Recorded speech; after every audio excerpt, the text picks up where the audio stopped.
ఇష్టగల ఈరోజు దేవుని వాగ్దానం సామెతల గ్రంథం 2వ అధ్యాయం 6వ వచనం. యెహోవాయే జ్ఞానమిచ్చువాడు, తెలివియు వివేచనయు ఆయన నోట నుండి వచ్చును. ఆమేన్.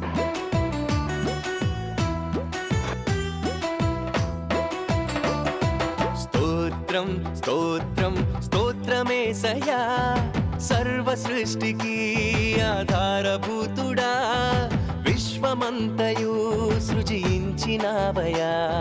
స్తోత్రం స్తోత్రం స్తోత్రమేసయ్యా, సర్వ సృష్టికి